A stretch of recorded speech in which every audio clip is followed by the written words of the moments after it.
Talking with Tasha, talking with Tasha. It's episode 80 of Talking with Tasha.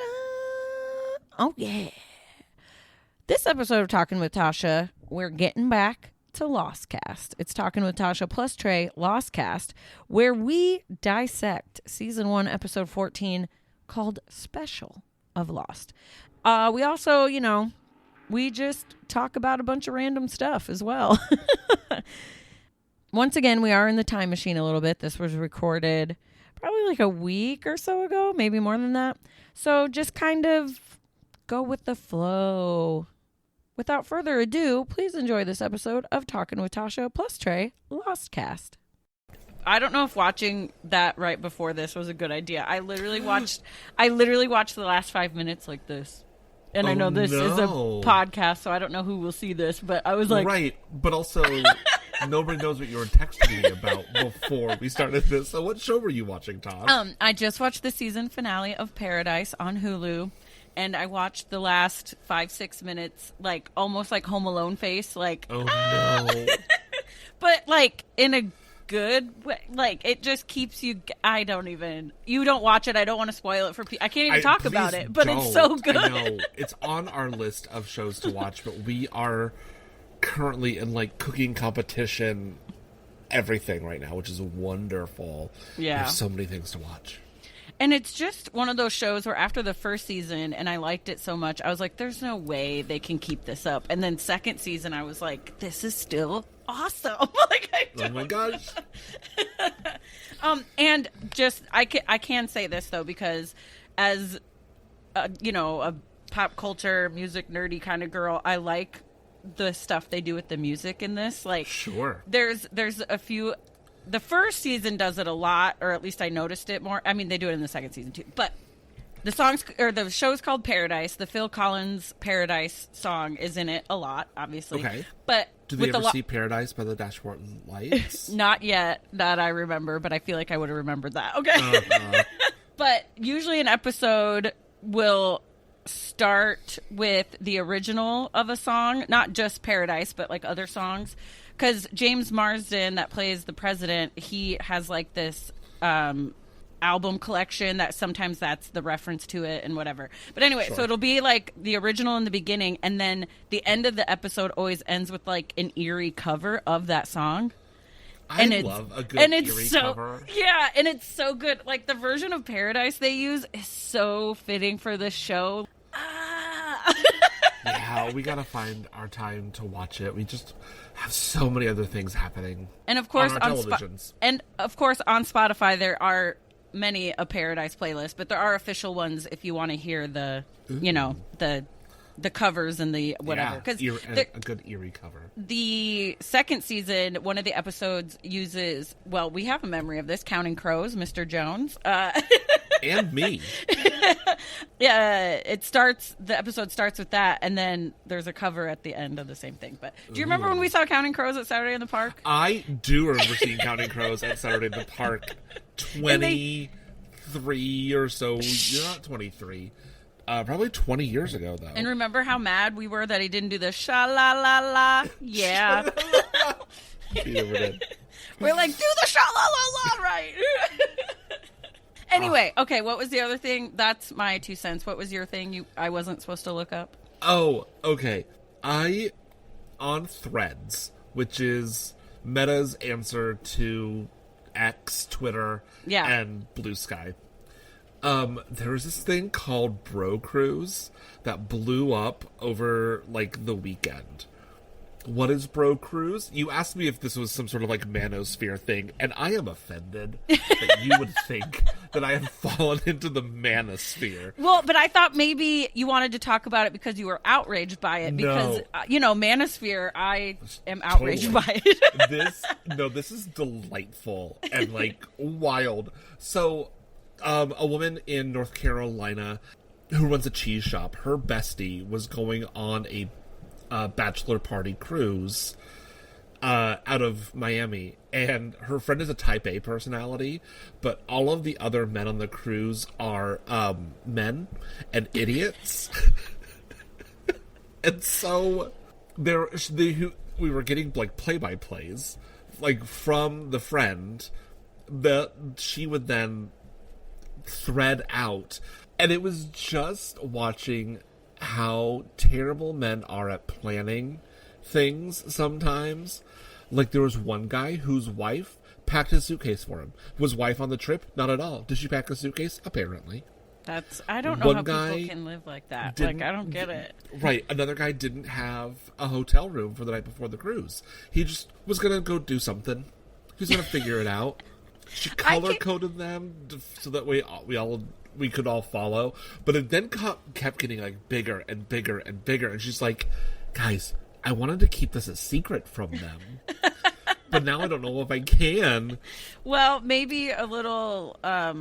embarrassed. I bet they won't even be embarrassed. They'd be like, no, they won't be embarrassed. I mean, they might be a little annoyed that they were like, but like nobody's name was said. Okay, well that's okay. So go back for a second. The person, the cheese shop lady. Do we actually know her in person, or this is all just random people on? This is just Threads? Random people. Okay, on I thought maybe you knew the.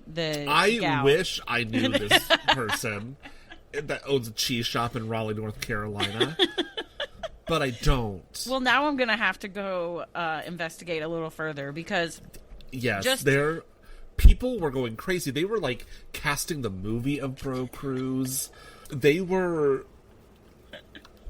It blew up so big. So, like, the cruise is going to the Bahamas. And it started on, like, a Friday, and it was a short, like, 3 or 4 day cruise. It had got so big that a man who runs a, like, private, like, charter flights, so you can go like fly over the islands, reached out to her and said, I would love to give them a free like 45-minute flight just because this is wonderful. And they did, and the men were none the wiser. They thought that it was just like this cool thing, but then they told her that obviously the best friend, who the internet dubbed Rat King because he was ratting out all of his friends, but he was a total king about everything. He had convinced all of his Bro Cruise bros that Cheese Lady is such a big influencer that this guy wanted to give them a free flight. Well, she is now. Like, she is now. Please go look up Bro Cruise. I miss the days of good BuzzFeed because good BuzzFeed would have like a breakdown listicle of all of the big talking points of Bro Cruise. Yeah, is BuzzFeed even a thing anymore? Like, but I think it's been strip mined because of venture capitalists. Yeah, I used to on the daily like take a BuzzFeed quiz, be reading up on whatever, and they also did some hard news here and there. They did some great hard news. I remember it wasn't all just like, "Hey, millennials, remember this Gushers flavor?" Like. Yeah, I remember when the blue M&M came out. Let's talk about the cultural implications of the blue M&M. I remember like when BuzzFeed started to like go into like the news world because of like this. I'm not going to read BuzzFeed for news, but I should have been reading BuzzFeed for news. Yeah, they had kind of like how we need to read Teen Vogue for news. Who knew? Every once in a while, they slip something in there. Yeah. Allegedly, people had Playboy for the articles. I don't know. Allegedly. Shel Silverstein did a lot of cartoons for Playboy. That's true. I thought there was... Oh, but speaking of it's interesting you bring up this Bro Cruise thing and how some of these guys on this cruise were terrible at life, basically. Because just today at work, we were talking about male loneliness epidemic and how it's like, you know, it's women's fault because we don't want to get married. It's like, no, we're just not settling anymore. Like, you can't get away with doing the bare minimum anymore. No. My favorites of those things are like when people like have a screenshot of a man being terrible, and then their comment is, men could be lonelier. Exactly.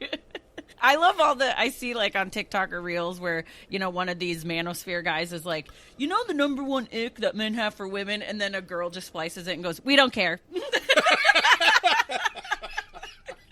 They're so good. Or it's like, don't even get us started. Phoebe Robinson on Instagram, she's a great comedian. but she will have a video of like some man manning, and she's just like in the corner, like just like with her like what the fuck face, and then she'll like come on and just like scream in the best way, and basically use like my favorite insults, like an unwashed cucumber of a person, a rusty hanger. That's also one of my favorite things to do, is to have like adjective noun to be a new insult. like you're why do you have an opinion, you dried Sharpie? Like that's a good one, because dried Sharpies are useless. Like most men, he says, as he is a man married to a man. We can say straight men, because it's mostly straight men. There are a lot of gay men that are dry Sharpies. Well, you know. Did you watch the Manosphere documentary, perchance? No. Okay, well, I watched it, so you didn't have to. But bless. I was happy to know that I was happy to find out I had not heard of any of the guys that they talked to in the documentary. I go, who this? But obviously I'm not the demographic. But there was one part where this guy, I forget what city they're in, but they're like on the street having coffee or his green juice or whatever the hell. And he's going on about how like men have done all the greatest things in society, and he's like, look around, none of this was done by women. And then the documentary guy's like, are you sure? And then I love the people on the internet, though, of course, that are now like splicing that with like, that building behind you, the architect was a woman, or like, that's just an example, but you know what I mean? Like, even watching it, I'm like, have you never opened a history book? Like, no. I don't understand. No. Like, you know that we have, like, computers and cell phones because of women. Yes. Right? Ada Lovelace and Hedy Lamarr, like, helped us with a lot of things. Yes. Did you not see Hidden Figures? It's how we got to the moon. Right? There's one Manosphere man that I have learned about way too much this week from NPR. Clavicular. Have you heard of Clavicular? I don't think so. He's, like, a 20-something, like, early 20-something man who is all about looks maxing, which I had to look up. Like, what is looks maxing? It's just making yourself look good. He was arrested, apparently. Yeah. But he's just like, it's, the Manosphere is so and you know, fucking, it's homoerotic. Because it's just men trying to make themselves look good for other men. Well, and it's everything is for the male gaze. Just like everything else in the world, it seems. It's so hypocritical, too, because a lot of these guys talk about any woman they're with, they want them to, like, this whole virgin complex kind of thing, right? Like, they can sleep with women, but they don't want their girl to. But yet, a lot of them promote their shit, or like, the one guy owns a management firm for OnlyFans girls, but he's, like, against it. So they're all like con men, and a bunch of them, they talk about like, you need to make your own money, don't let the world's against us, you have to do it for yourself, and I have this app that will help you with the stock market. It's all bullshit, you know what I mean? It's all like con artist stuff. It just reminds me of like, do you remember the pickup artist? Yes. Like, just like, this is how you neg women. Yes. Well, and then the one guy sleep with women, but then you want to marry a virgin. Yeah, the one guy, his username is something Tiki Taki. Could you imagine you having to go by for the rest of your life Tiki Taki? Like, who takes you seriously with a name like that? Look, my name is Trey, and that's not exactly like the most exciting sounding name. It's better than like my given name, but yeah, I mean, what? Yeah, and then a bunch of them too are, or at least the ones in the documentary. Whatever. I shouldn't say all of them, but a good, I'd say there were like 5 in the documentary, so half-ish. A couple of them were of mixed race or something not white, right? Yeah. And yet a lot of their spewing is like racist and misogynistic and anti-Jewish and all these things, and I'm like, this is just a bunch of self-hatred, I think. Like, I don't understand what's wrong with you. self-hatred. It's just a and the lot one of guy was self-hatred. all like anti-Jew because the whole like Illuminati sort of thing, like they're running the world and it's against us. And those are Italians. I'm kidding. I also can't make these jokes. I've got English and German heritage, and I'm a U.S. citizen. Yeah. I am the problem. Am I the drama? Maybe. Yeah. Okay. But, like, you also know that all of these men, for all of their, like, spouting and pontificating about how men are the better sex, they would love to be a kept man. To have, like, their wife or girlfriend be, like, the money maker so that they can just continue to do all of this bullshit. And, speaking of men who don't have jobs, we could get into this episode at some point. I was trying to like figure out like a good transition. I do like that segue, but I'm gonna ruin it because I love it. Please, that was a shoehorn of a segue. Because there's one guy in the and you wonder what kind of girls would be with these guys. They talk to the one guy has 2 kids with this chick. They're not married, but they live together. She used to be an X-ray technician, so she does have skills. Okay. Like she, whatever. Yeah. But she does not do it anymore. She's a homemaker, and that is fine if that's what you want to do as a woman. It is definitely a job for herself. It is definitely a job. Yes. But as they're talking about like bedtime routine and stuff, and he's like, oh yeah, I don't do any of that. I don't help with bath time or read him a bedtime story. He and the documentary guy, he's like, well, what about like diapers? He's like, oh no, that's women's work, blah blah blah. And then since she doesn't work and all the money, and they're not married, it literally even comes up where like the guy looks at the girl he's with and he's like, doesn't that kind of leave you in a precarious position? Like you'd have nothing if he left. And she's like, I trust him. And I'm like, you don't seem dumb, but like, I want to shake you. You know what I mean? Yeah, like get that piece of paper. But also don't be a terrible, now I'm going to try an awful segue. Don't be a terrible baby mama like the lady in this episode. She wasn't a terrible baby mama though. Everybody, like, I have no qualms with Susan. I have no qualms with Susan. I have a couple. Sure. I have so many qualms with Brian and Nanny. Oh, yes. Though, I mean, I have qualms with all of them a little bit. Sure. But... they were all a little... No one gets out of this unscathed, except for Walt. Right. Well, so far. He apparently is like a scary child, though. But anyway. Which, again, give me any sort of evidence.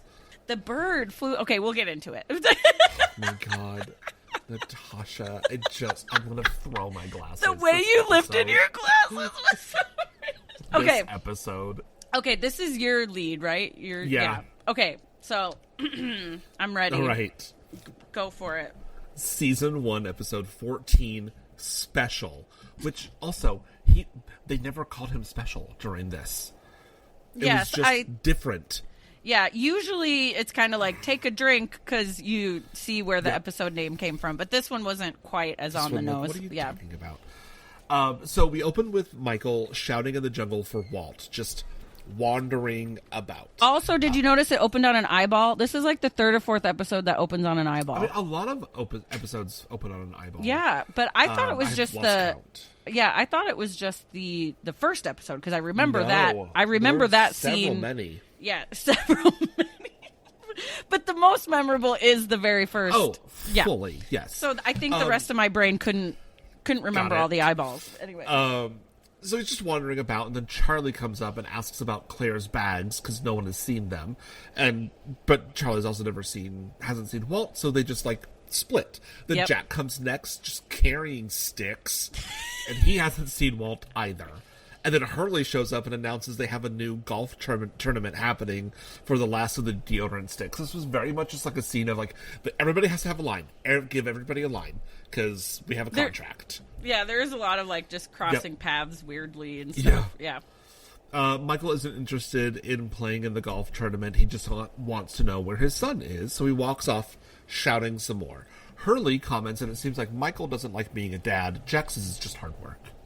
And I don't get the vibe that Michael doesn't like being a dad. I think they are just in a weird place because... We also... Yeah.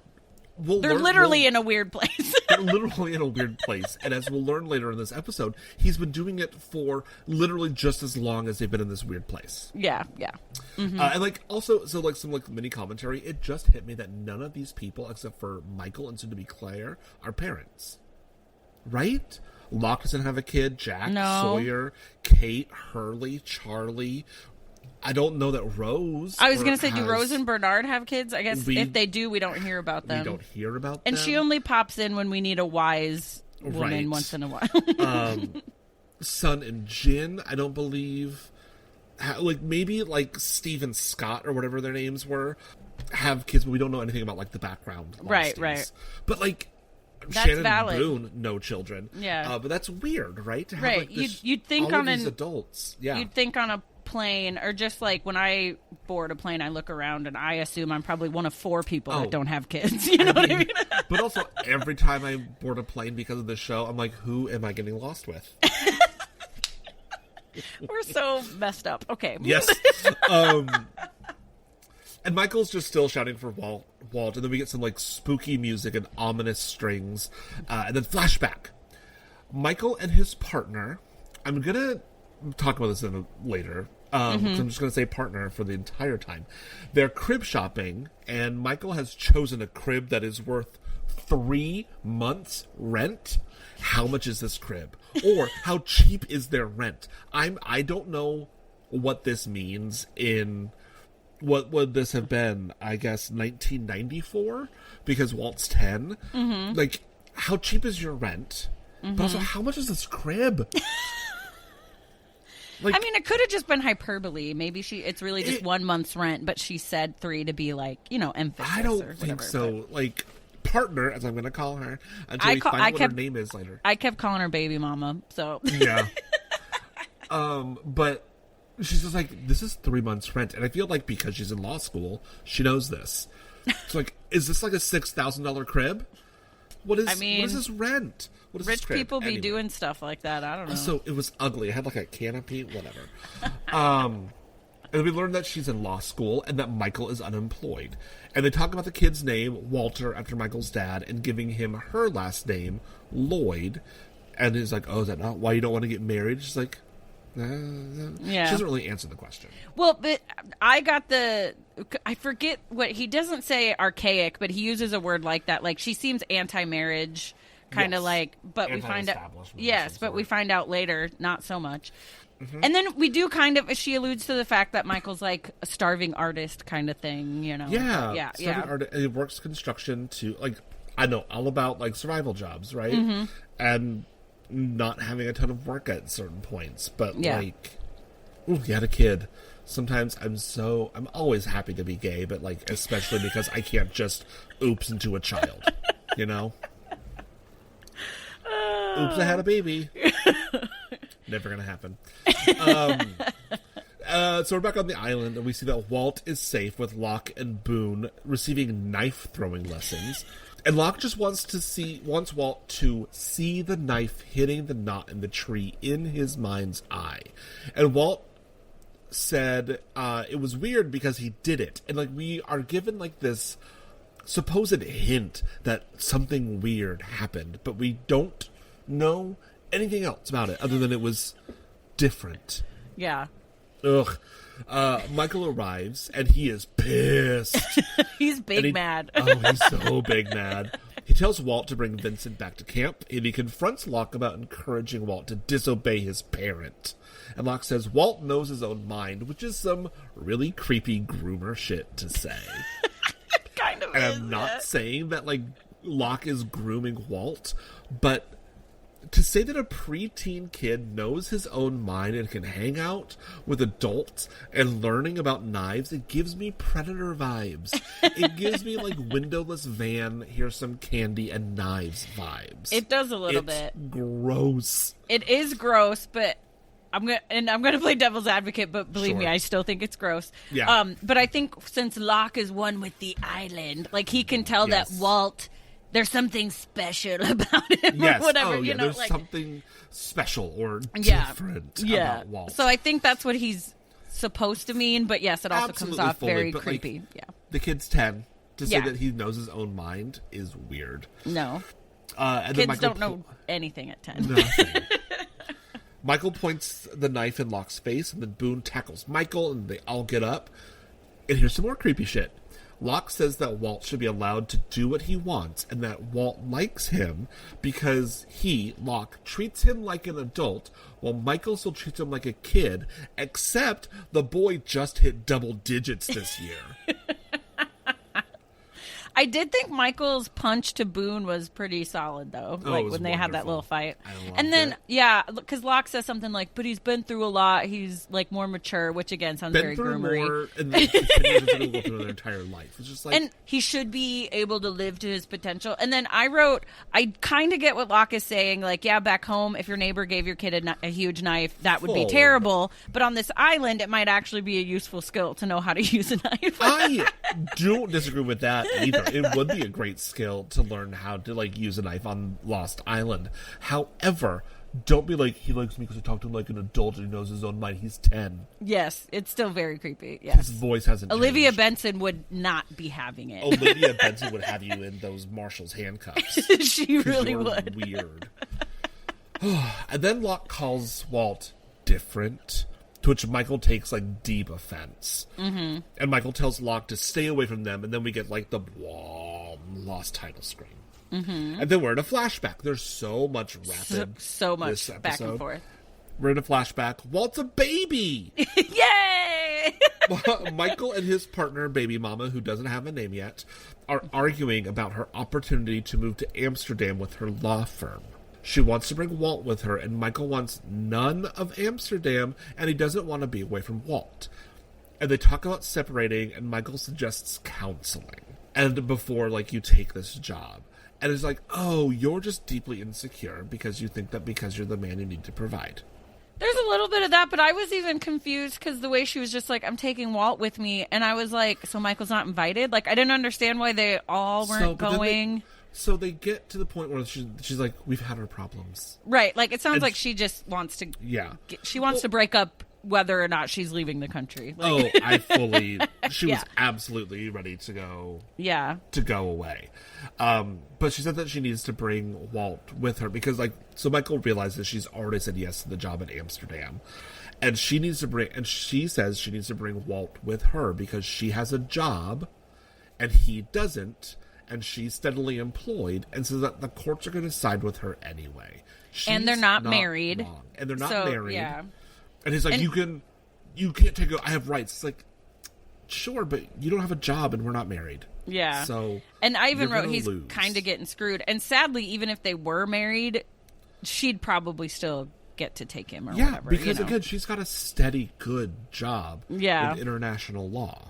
But you'd think there could still be some sort of, even though it's international, like some sort. I don't know. Can there still be a visitation schedule for that? I don't know. It gets like not great on her end. Yeah. And it's actually a very, super sad scene because she's not mad. They're not fighting. She's just done. Yeah, and she wants the best for her son. And it is. I wrote, it's really sad to think he wanted to be in his life, like especially seeing what we see now and how difficult it is, and like and by we see more of it later, but like Michael really did want to be a dad. Like he was excited. Much. Yeah, he loves this kid. Yeah, he was so excited to be a dad, and then it just wasn't working out with mom. Mm-hmm. And she had a job, and he doesn't. It happens. Yeah, and so we're back on the island, and Michael is sitting by a fire, and Sun comes up and checks on him for her one line of the episode. In English. Jin, nowhere to be seen. Yep. Not at all this episode. He's just gone. Walt's sleeping, and Michael talks about how he doesn't know how to talk to his son, and how he misses his whole childhood and doesn't want Walt to grow up on an island. Not wrong. Yeah. Not wrong. This island. And now, we switch. We're with Saeed talking about Rousseau's maps with Jack and Shannon about the transmitter. And Michael shows up and doesn't understand why they're talking about figuring out the island's mysteries. He wants to build a raft and get off of the island. He lays out his plan, and Saeed knocks every point down. Mm-hmm. And he's also not wrong. Like, you don't know where we don't know where we are. You're going to have to get past the rough waves area first. Are you going to find a shipping lane? We've not seen anything. Yeah. Also, Shannon wanted to point out that she gets seasick, and so she's not getting on the raft. And they were like, okay. Like, okay. And I get what Michael's saying to a certain point, because he's like, we are all getting too complacent staying here. Yes. Like, no one's really coming for us. We got to be proactive. But I also see Saeed's point where it's like, we don't know anything about. Right. Let's try to figure out what Rousseau was trying to figure out. Yeah. But also, like, we have to make the best of a terrible situation. Mm-hmm. If we're going to live here, we need to figure out, why are there polar bears? What's the smoke monster? Like. Oh, yeah. I don't blame him for wanting to get off the island, though. Oh, I mean, no. Yeah. So we're back to Walt looking at the comic book that is all in Spanish. And he reads out loud, and I think he says, Conardo sepe que machio un oso polar, which Google Translate tells me means Conardo knows that he is a polar bear. Is Conardo the polar bear? Who is Conardo? I need to know more. Just tell me more about all of this. And, I mean, I basically just knew it had something to do with the polar bear because of the pictures. Oso polar. Yep. Michael arrives and tells Walt that he needs him and his help with something. Walt doesn't want to go because he's reading a comic book. He likes his pictures even though they're in Spanish. And we have a flashback.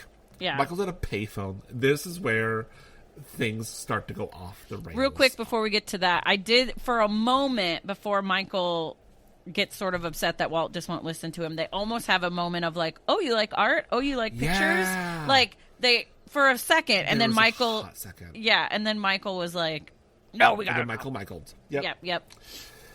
And now we get weird with the flashbacks. Yes. So Michael's at a payphone talking to his ex in Amsterdam, and comes to learn that she is now dating Brian Porter, and he feels betrayed, and he's going to come to Amsterdam to get his son back. And he hangs up at the payphone, and he walks out of the street, and immediately gets hit by a car.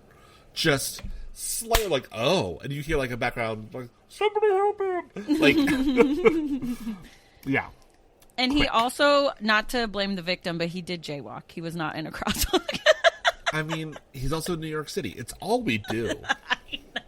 I wrote right after that, I said, I barely remember this backstory at all. And then because I totally forgot he got hit by a car. And then I wrote, also when Harold Perrineau, is that how you say it? Perrineau, the guy that plays Michael, when he was on Law & Order SVU, he played a bad guy that ended up paralyzed from getting hit by a car. So I had a weird whoa. That's silly. Anyway. All right. We're back on the island. Charlie has found Claire's luggage, and he's going through it. And Kate, for her line of the show, asks him what he's doing, and he wants to find Claire's diary. And then we go to Michael and Walt, and they're sorting through the wreckage to find seat cushions. Walt thinks he's being punished. Michael says that they are taking control of their destiny. Great. Then we cut to Charlie and Kate confronting Sawyer about if he has Claire's diary. Sawyer is offended that everybody thinks he's a thief. He gets a little, like, Southern lawyer there. He gets a little, what's the rooster in Looney Tunes? Foghorn Leghorn? Yes! I'll say. Why does everybody think that I'm a thief? Because you aren't, kind of. Because then he shows that he's got the diary, and he starts, like, reading from it. About how weird Charlie is and how he creeped out Claire. And so Charlie punches him in his wounded arm. And Nick and I both went, ooh, when it happened, because like that was a low blow. And then Sawyer decked him in the face. Yeah. And the sound effects are very silly. The sound effect of him like getting punched in the face. I'm like, oh, that's not, I don't think that's what that sound would be, but okay. And then Charlie says that Sawyer hits like a ponce. Yeah, I should have looked that up. Do you know what that means? Like, what is that British slang or something? I feel like it's homophobic. And then let's find out. Yes. What is a ponce? Oh, British slang, a pimp. Historically and in slang, a man who lives off the earnings of a prostitute. An effeminate or pretentious man. There it is. Or a scrounger, someone who ponces off others, meaning they frequently borrow or take things without paying. I'm going to go with the second meaning. What. But Sawyer, also Sawyer is a ponce, it sounds like. He is, a little bit. Okay. So Charlie walks away, and Sawyer admits to Kate that he didn't read the diary. Mm-hmm. So he does have some scruples. He does. Sawyer's wonderful. So we're back to Michael and Walt sorting the wreckage, and Walt sees Locke and Boone head into the jungle, and he lies to his dad about going to get water and follows them. And then we're in the cave, and Shannon confronts Boone about he and Locke never bring back any food. Still. She says that he's acting weird, and then Boone's like, well, Shannon, you've been bulimic since junior year, so I'm glad that you should be happy losing a couple pounds. And I was the lowest of blows. I wrote, that is brutal. That is like, also just so mid-aughts television. Just like, oh, we're going to make fun of eating disorders and skinny women. But it's also, again, it's still awful, but it is their relationship. You know what I mean? Yeah, like it's... They're going to talk about how much they hate each other and then have sex. Yeah. And then never talk about that again. And then Shannon says that even though she gets seasick, she might help Michael build the rafts, and he should come. But Boone doesn't want to help. He's like, no thanks. No thanks. And then we go back over to Locke with Walt, and Locke is telling him that his dad doesn't want them hanging around each other anymore. And then Michael shows up, and he is bigger mad. You know how he was big mad at the beginning? He is bigger mad now. I give Locke a little props here, though, because he did say you need to respect your dad's wishes. Yeah. He's like you gotta he's go trying. Away. He was trying, yeah. Fully. And then Walt tries to say that Locke wasn't doing anything, but Michael shushes him. Locke then gives Michael a pen as a peace offering, and it's because he knows that Michael is an artist. Yeah. And he's trying to just take the heat off Walt a little bit. Yeah. And then Michael leans in real close and threatens to kill Locke if he ever sees him with Walt again. Cool. Everybody's real cool this episode. Everyone needs to take a chill pill. Yeah, just like, I'm sure there is some sort of a hallucinogenic plant on this island. Go eat it. Come on. Everybody or touch chill. Grass. It's literally all around you. Grass. And then so Locke leaves, and everyone is super uncomfortable. Like, we've just got lingering shots of Shannon going, because, it was weird. Yeah, everybody saw. Yeah. And then Walt essentially then calls Michael a deadbeat dad. Like, where were you for the past 9 years? You've never been around. You only are here because my mom died. It's like, ooh. Yeah. Ooh. And it says, you're not my father. And then Michael throws Walt's comic into the fire and tells him to go over there and stay over there, which is by Boone in the waterfall. Yeah, like timeout, sort of. I don't know. Sure. Island timeout. Yeah. And then you do feel bad because Walt just doesn't know. He doesn't know. Like, it's, who among us knew our parents' backstories when we were 10 years old? And by backstories, I just mean their lives. Yeah, like what led them to be my dad. Like at 10 years old, I barely knew my parents had actual first names besides mom and dad. You know what I mean? I was much too old when I learned that Trey was not my real name. And that my dad and I have the same first name. Yeah. Do you remember in college when I tried to email you or something? We had the Herd book, and then I saw you the next day in the cafeteria. I was like, "Do you know Trey's not your real name?" And you were like, "Yes, I do." Yeah, I've known this. The Herd book. Ooh, we called it the Stalker Manual, but same thing. And then we got Facebook a minute later. Yep, basically. Yeah. Oh, gosh. All right. And then we're in another flashback. Michael is, like, in traction. He's just, like, sitting in his wheelchair with his leg propped up. And he's drawing something for Walt's birthday. He's, like, drawing himself as the Invisible Man, like, being wrapped in bandages. Sorry, I'm distracted with what you were doing to your face. So, what was I doing? I don't even know. You were just, like, pulling at it. I'm still thinking about the end of Paradise. So he's drawing something for Walt's birthday. He's turning 2 next week. And the nurse tells Michael to write a joke in the birthday card. What's black and white and red all over? A penguin with a sunburn. It's kind of cute. I kind of like it. Hello? Yeah, I'm frozen on purpose. Oh, okay. It's a dumb joke. Like everybody says it, she's like, I'm a mom of 4. Of course I know dumb jokes. Yeah. Great. I'm so glad that you got your SAG card. And yay for that woman. And then his ex, Susan, shows up. We finally learn her name. And it sounds like Michael has been in the hospital for 2 months. So, okay. We saw him get hit by the car. And we saw, like, the up onto the windshield and then rolled onto the ground. Did it look like he had stayed in the hospital for 2 months worth of injuries? No, not really. But I was also confused because it's going to be his second birthday. I thought they were trying to allude to the fact he was in the hospital for like a year. Because I was like, so, or no, he was. So here's what it is. He was going to have a year of physical therapy after he got out of the hospital. Okay, whatever. I was confused. It was but weird. Yeah.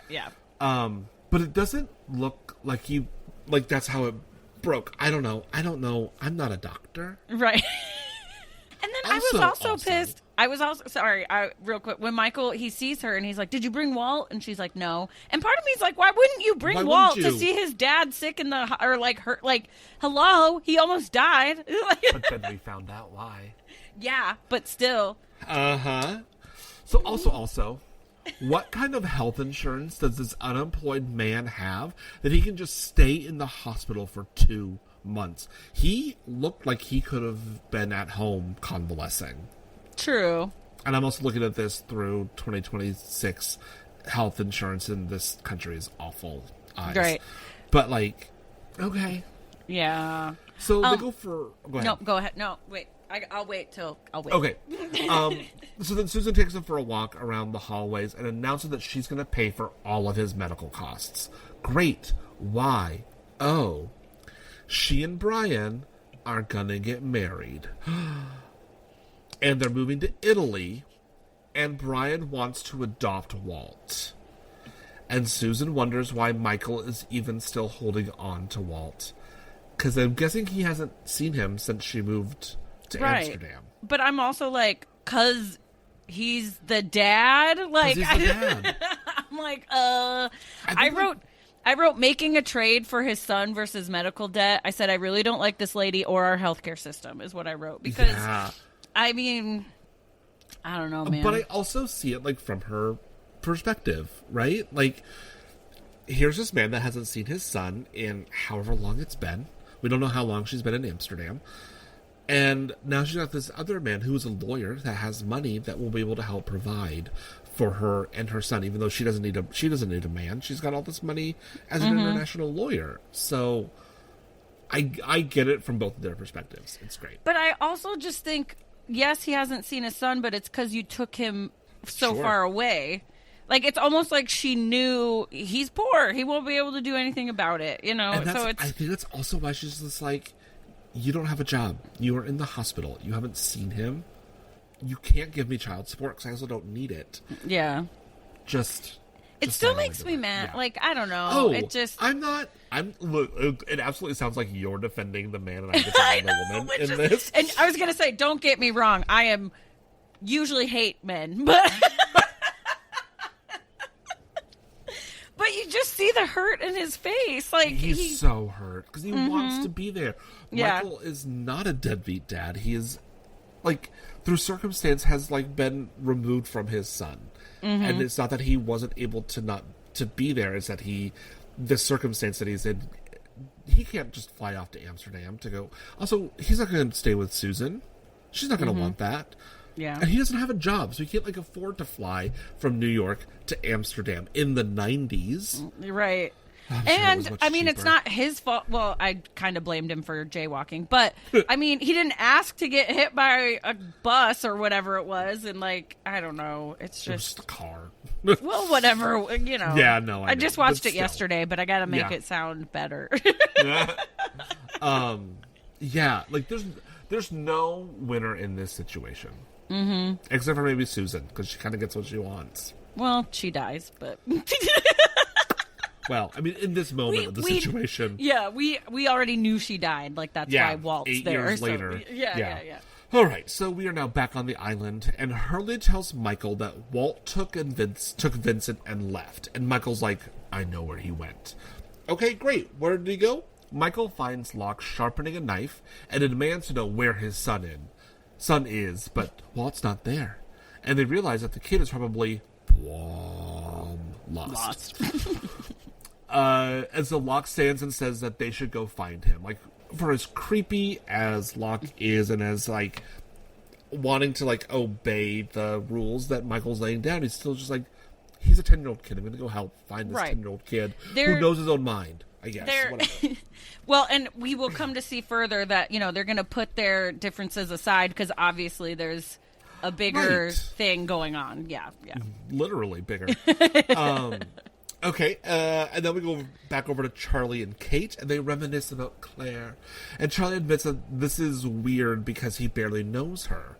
And Kate's like, I like that you're keeping Claire's stuff. Okay, cool. And then Charlie acts like he's not going to read the diary, but he clearly wants to. And it's a very, very long physical comedy bit.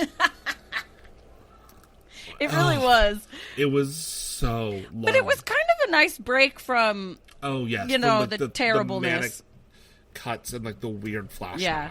And it's like this break, that's this levity of him wanting to read this diary, but then you remember, it's because she was, kidnapped. Right.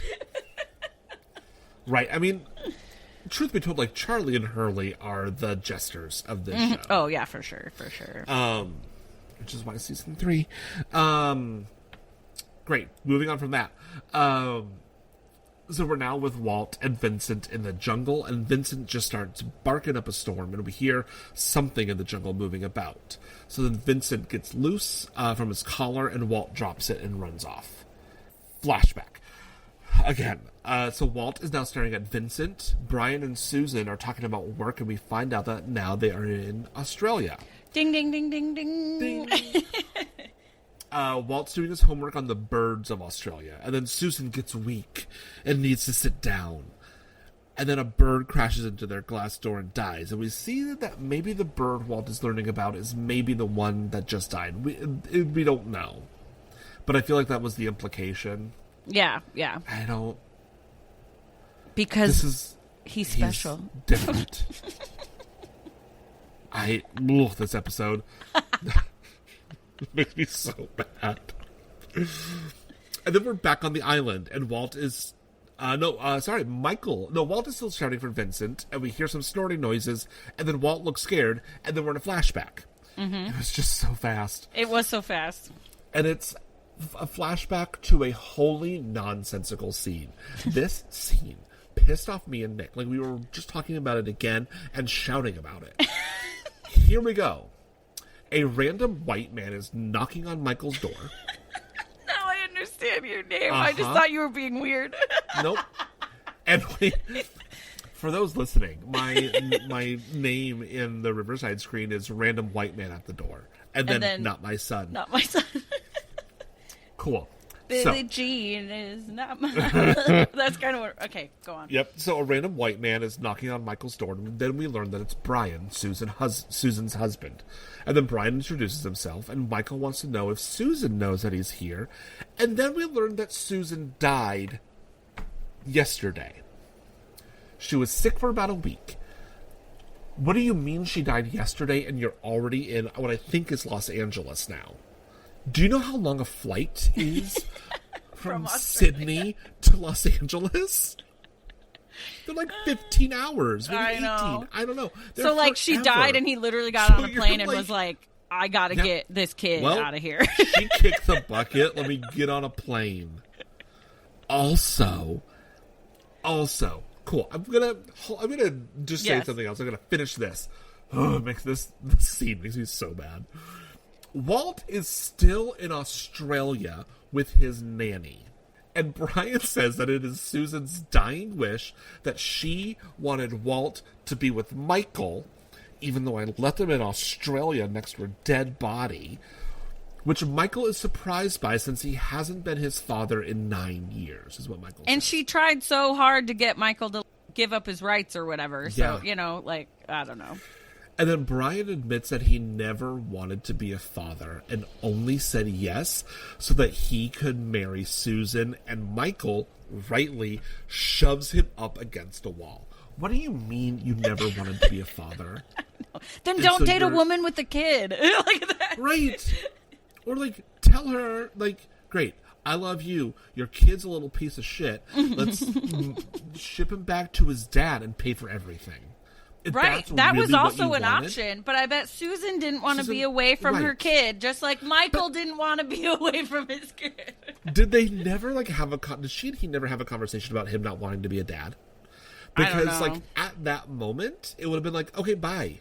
Yeah, you would hope so, but I feel like because we hear about terrible stepmoms and stepdads, I think a lot of people still marry someone with a kid even though they don't want a kid.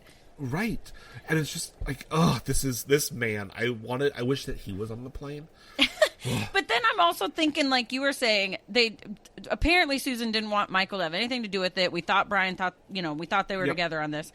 But now that we know this, why couldn't they at least do, like, Walt would spend summers with Michael or something? Like, right. I don't understand why he had to be cut out completely. Yeah, but also it's a show and it needs to be dramatic. But also it's a show. But I will forgive a lot of things for, like, a show, except for, like, this travel math. What do you mean Susan died yesterday and you are now in Los Angeles? To go hand over round-trip tickets and expense money to the kid's biological father, who probably doesn't even know. Like, I don't know that Walt doesn't know that. Well, no, he called Brian, so he knows that Brian's not his, like, bio dad. But so Brian hands over 2 round-trip tickets for Michael and Walt. Like, also, does Brian know if Michael has a passport? Right. That's going to take at least 6 weeks. If you don't have... In 2004. Now, you might not get one. Yeah. But also, does he not know Michael's passport number? Because, like, I know, like, now when I fly internationally, at the type you have to, like, provide your passport number, right? Mm-hmm. It's been a while since. I don't remember. It's been a while since I went to Europe, but feel like maybe you didn't need that in 2004, right after the TSA was created, but, like, come on. I just renewed my passport, actually. Congrats. Ours expires in, like, 2 years, so I should probably start the process now. Basically. So then... and maybe you'll get to this in a minute, but during this whole... And it's kind of coming up, too, but, like you said, if he really hopped on a plane right after she died, blah, blah, blah, does Walt even know his mom died? Right. And so, like, anyway. You're not there to comfort... Yeah. Like, your wife just died. Also, he said, I'm really disheveled right now. You don't look disheveled. Yeah. Come on. When my bird died, I was way more distraught. He looked like Erica Kirk. Just like, okay, fine. If he could have had fireworks, he would have. He's going to go on a tour now. Oh, God. Anyway, okay. So then Michael puts it together that Susan didn't want this. He's just like, oh no, Susan didn't want me to have Walt. Brian wants to get rid of Walt. And Michael is pissed because Brian is the only father that Walt knows, and that's a damn point. Yeah, yeah. And then Brian says that Walt is weird, and that there's something different about him because things happen. What things, Brian? The bird died. The bird, sure, fine. But you said things. Yeah, name a couple more. Name a couple. Or, like, give us what this episode is, J.J. Abrams. What are these things? Oh, he saw in his mind's eye that he was going to hit a target. I can do that. Yeah. It's like anytime you're learning baseball or whatever, it's like, yep. Watch the ball. Yep. Follow it. Follow the same kind of thing. See yourself hitting the ball. Yeah, I wish that I want Brian to be hit by a car. But he's a rich white guy, so bad things don't happen to him. Ugh, I know. All right. So then we're back on the island, and we hear Walt shouting, and Michael and Locke rush off to find him, and then we're in another flashback. Cool. That was great. I'm so glad we had that little moment. So we're in a flashback, and we're in Australia. And then Nanny, who also pisses me off, shows Michael around saying that Walt should be home from school any minute. And what do you mean that Walt is in school when his mom died days ago? Also, that Nanny was just like, some black lady died. Here's her stuff. Yeah, it's really wild. It was awful. They had to wrap up. The hour was ended. Like, we only got 40 so minutes to do this. Her name is Nanny. Could we get a Saint Bernard in here, like in Peter Pan? Like, I just, like, put none of these white adults cared about Susan. Then she hands Michael some of Susan's effects. Why? Yeah. Why? in a box that has every letter that Michael ever wrote to Walt. We don't know that yet, though. No, we don't know that yet, but like you kind of have the thought of vibe, it. yeah. And then Walt comes. I thought it was pictures at first, like. Oh, sure. But anyway, go on. So then Walt comes home, and you hear the nanny say, "Walt, there's somebody here to see you." Also, where did you find a nanny with an American accent in Australia? It's just racism. It's just racism and nationalism from Brian. I hate him even more. I need to be hit by 2 cars. And like, what do you mean? Walt, somebody's here to see you. Go look for him. Bring him in. Yeah. You're the adult now. And also, why is Brian not there to be like... Why is Brian not there? To be like... Where is Brian? Not at the fucking morgue. You know he's not planning a funeral. He's just like, I don't know, dump her in the Sound. I don't care. I'm enraged. I know. I hate this man. Okay. Okay, now we're back on the island, and we find Walt hiding in a mangrove tree in which a polar bear is trying to get into him, and then flashback.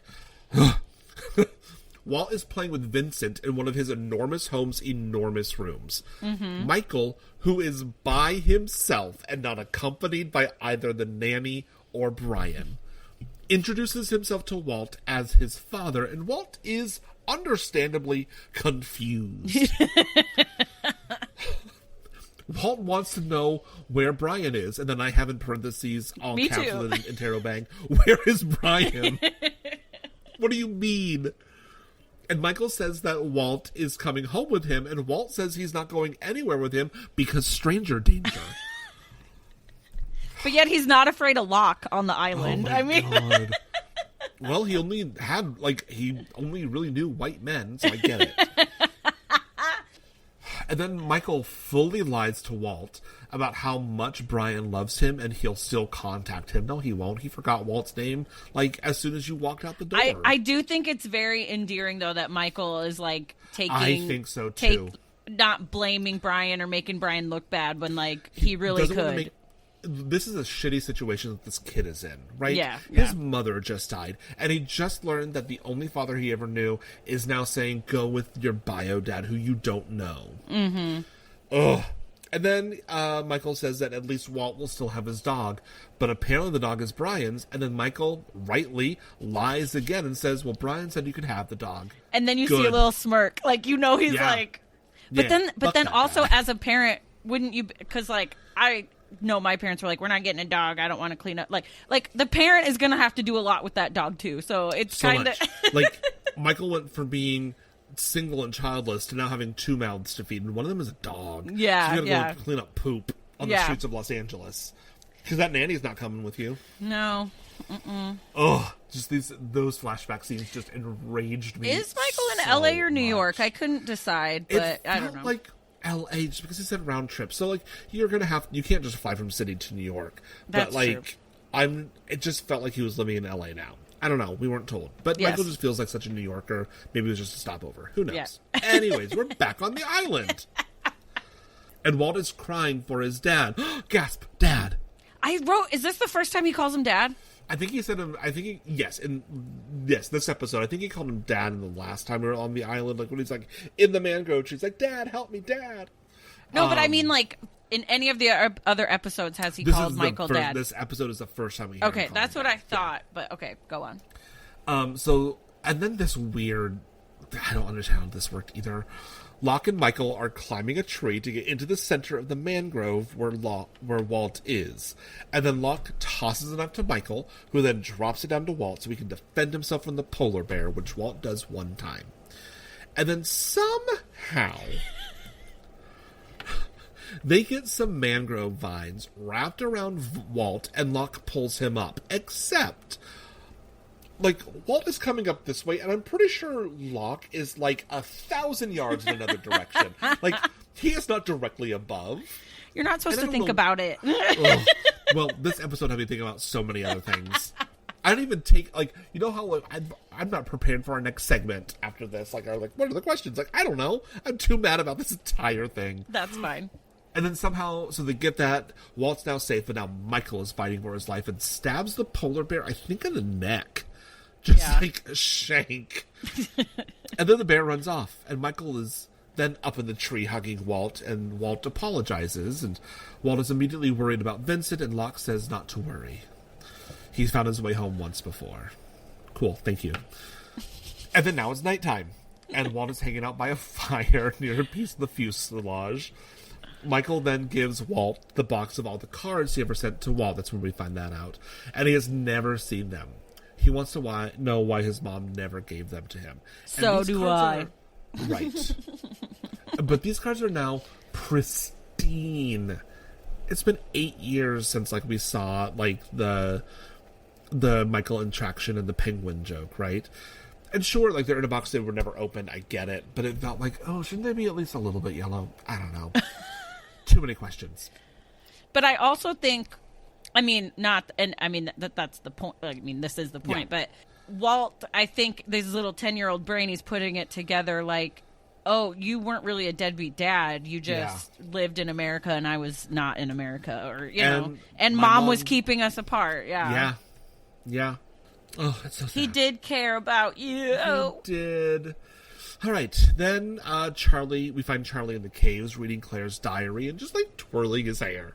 Just, like, I wrote that, too. He's twirling it. He's twirling his hair and grinning like a little, like, he's got a crush. He's got a crush.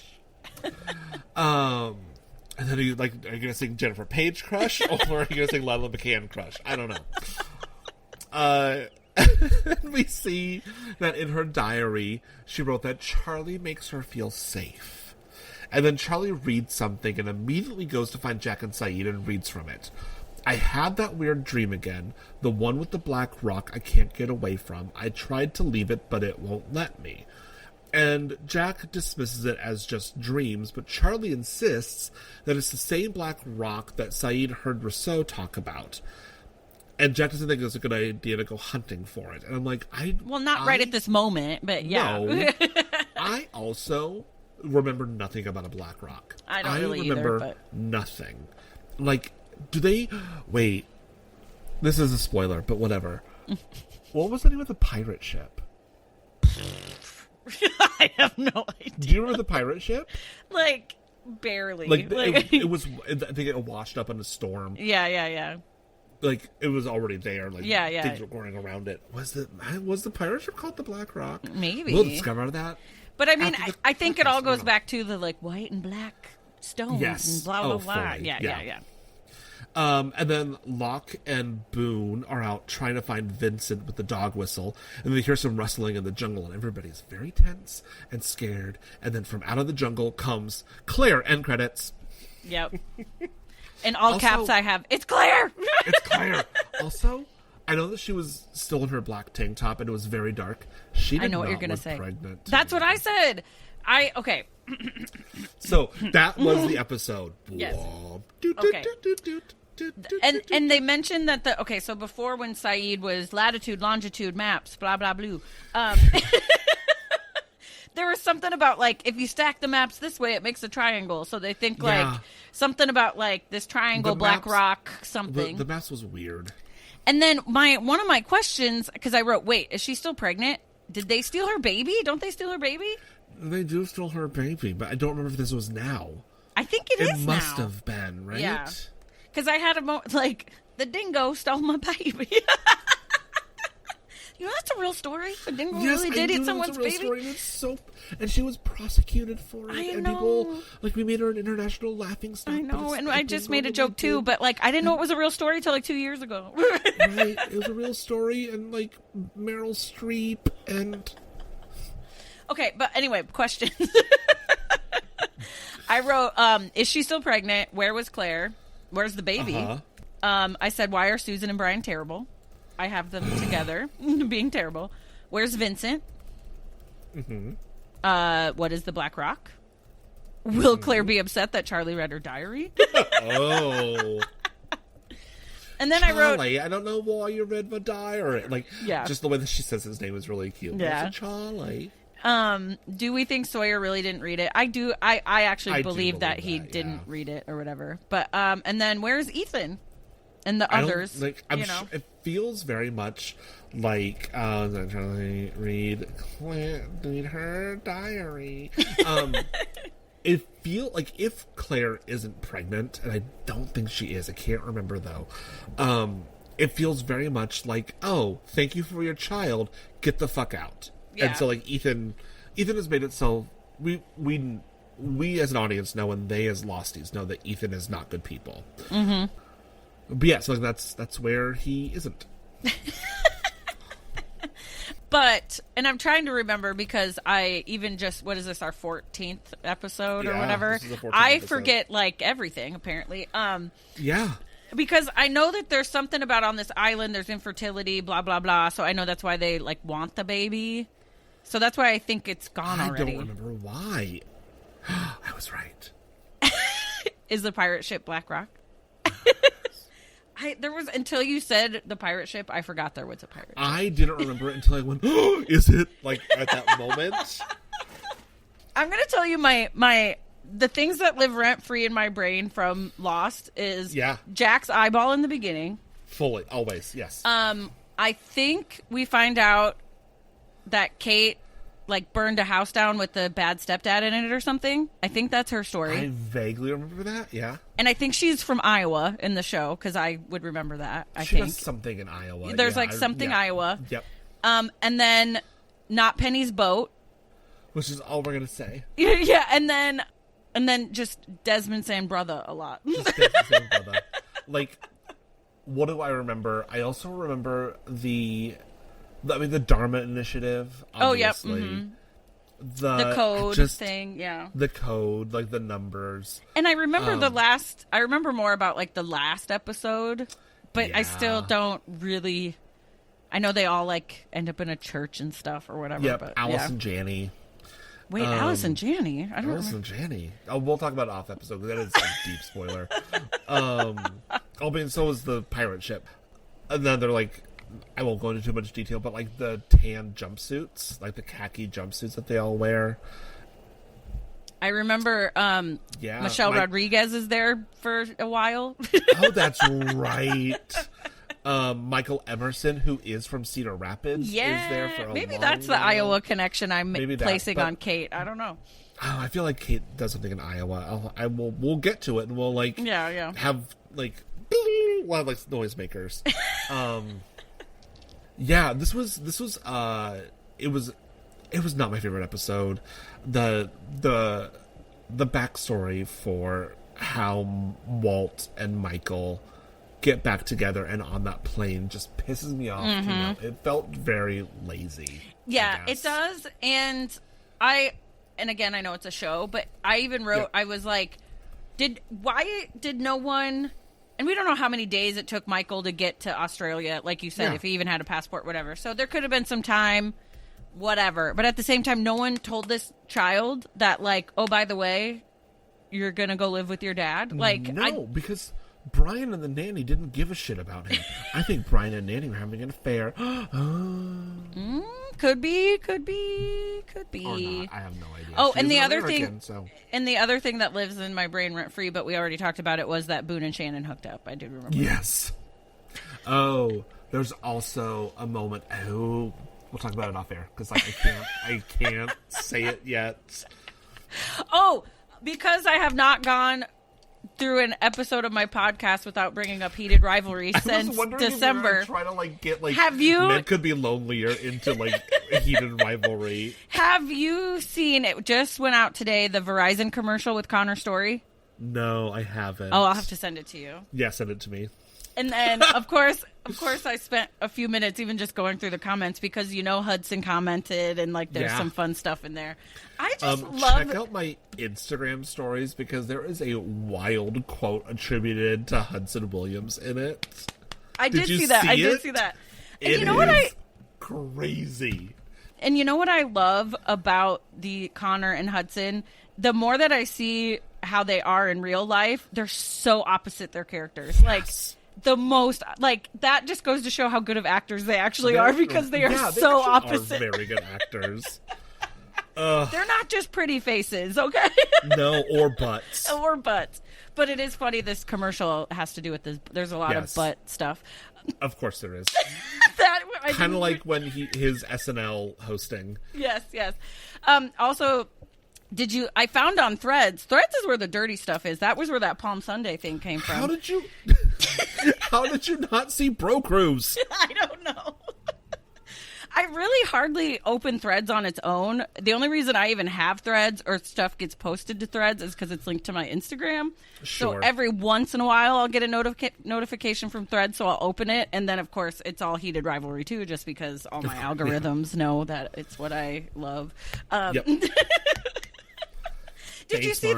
Did you see all the nominations it got for the Canada Emmys? No, or like the haven't. Canadian version? No, I need to look at that. Oh, we didn't even talk about the Oscars, did we? Yeah, no, we didn't. But it feels the like Oscars it's too far. happened. It's too far in the past. Yeah. But you know what's a real bummer? Because Connor, the show's Canadian, so it can't be nominated for Emmys for some reason. Schitt's Creek somehow got around that. We need to work on this. Because there were American production. Those were American production qualities. Okay, hopefully for season 2 we can do that. For actually, no, don't put our. I want it, but here, listen. I want to have Emmys, sure, but like I want to do it for Connor's story because he's an American and part of like SAG. He can't be nominated for the Canadian Acting Awards, but none of them can be nominated for the Emmys because that's American. Like, there's some weird thing because everybody was nominated except Connor, and it's not because he doesn't deserve it. It's because weird technical stuff. Canadian rules. Yeah. They're fascists. Canada. Not for long. Don't you know we're going to take it over? Ugh. I know. But here I am just trying to heal the world with Heated Rivalry. Can everyone also, look at us not talking much about politics this episode. Oh, there was a little bit, but, because there was so much. So, I hope that all of the listeners out there are, come to, this for, a little bit of respite, too. Yes. I understand that at a certain point.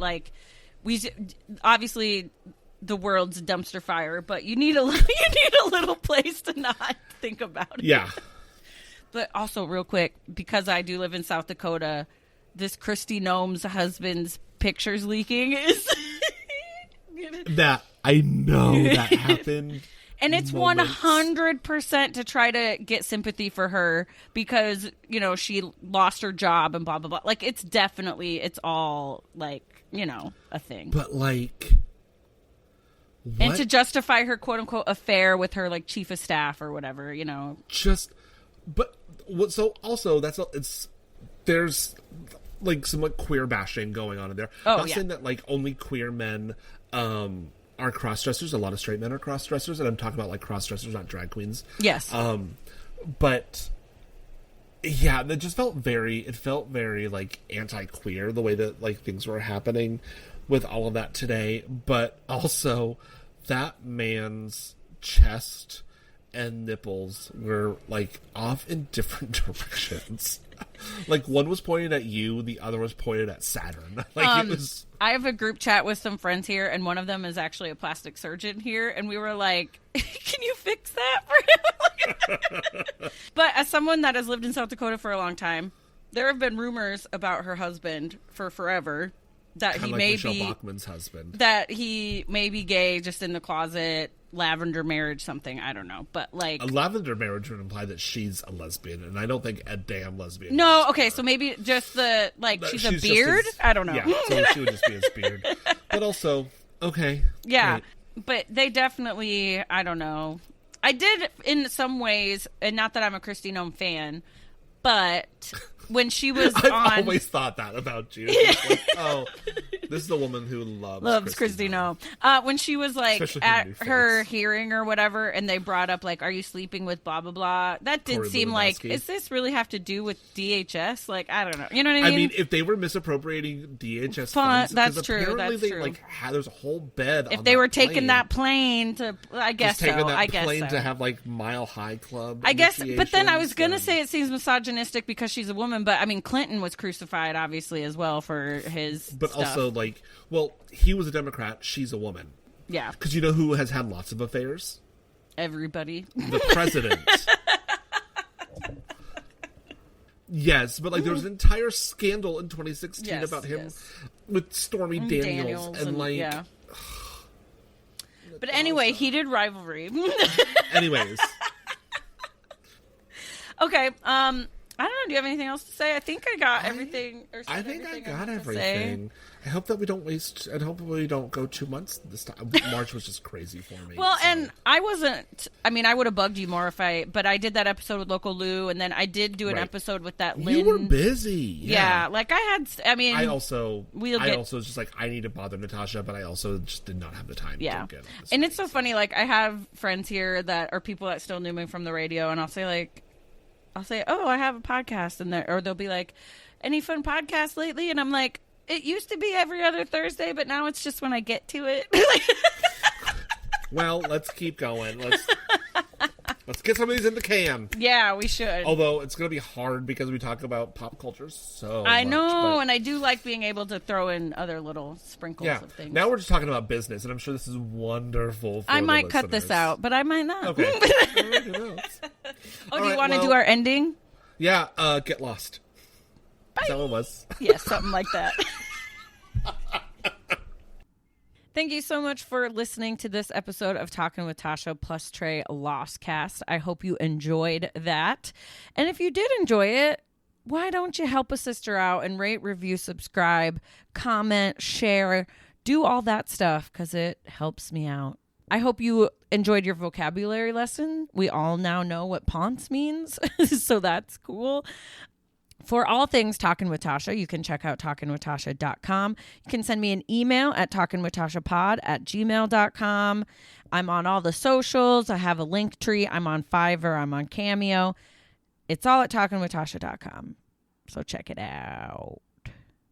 I think there's only one thing left to do. Be safe, make good choices, wash your hands, just try to be a good person, stay hydrated, and peace out. Brussels sprout. Bye.